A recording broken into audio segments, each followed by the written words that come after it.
on a new project that hopefully will turn out not too bad. Please comment and any advice that can be given. Gratefully taken. The updates will be very far and few between, as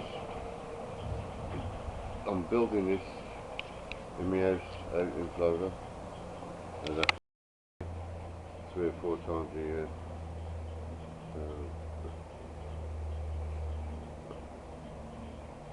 So I'll be updating them as and when I come and do a bit more. But it's coming along, and I hope you all enjoy the progress as I will in making it.